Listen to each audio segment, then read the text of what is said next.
15 రోజుల కష్టం, రోజుకు 8 గంటల శ్రమ, చివరికి చేతిలో పడింది కేవలం 200 రూపాయలు. ఇదేదో సినిమా కథ కాదు, మన సమాజంలో జరుగుతున్న ఒక చేదు నిజం. జార్ఖండ్లో ఓ మహిళా దినసరి కూలి కన్నీళ్లతో చెప్పిన ఈ వేదన ఇప్పుడు దేశవ్యాప్తంగా కోట్లాది మంది మనసుల్ని కలిచివేస్తోంది. నాకు చిన్నపిల్లలున్నారు, 200 రూపాయలతో మేమేం తినాలి, నా పిల్లల్ని ఎలా పోషించాలంటూ ఆమె ఆవేదనతో విలపించిన దృశ్యాలు ఇప్పుడు సోషల్ మీడియాలో వైరల్గా మారాయి. ఆమె కళ్ళల్లో కనిపించిన బాధ, ఆమె మాటల్లో వినిపించిన నిస్సహాయత చూసిన ప్రతి ఒక్కరి గుండెను భారంగా మార్చేసింది. 15 రోజుల పాటు ప్రతిరోజు 8 గంటల పాటు కష్టపడి పనిచేసినా ఆమెకు అందిన కూలీ కేవలం 200 రూపాయలు మాత్రమే అని చెప్తున్నారు.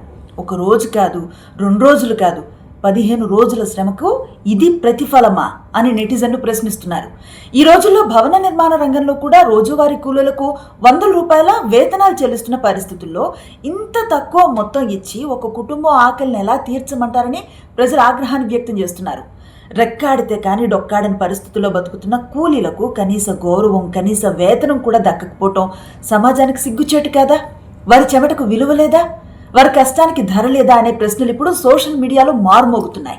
ఈ ఘటనకు సంబంధించి అధికారులు స్పందించి పూర్తి వివరాలను సేకరించి కార్మికుల హక్కులను కాపాడాలి, ఇలాంటి ఘటనలు మళ్ళీ జరగకుండా కఠిన చర్యలు తీసుకోవాలని నెటిజన్స్ డిమాండ్ చేస్తున్నారు. ఎందుకంటే ఒక కూలి కంట్లో నుంచి జారే ప్రతి కన్నీటి బెట్టు వెనుక ఒక కుటుంబ ఆకలి, ఒక తల్లి బాధ, ఒక చిన్నారి భవిష్యత్తు దాగి ఉంటుంది.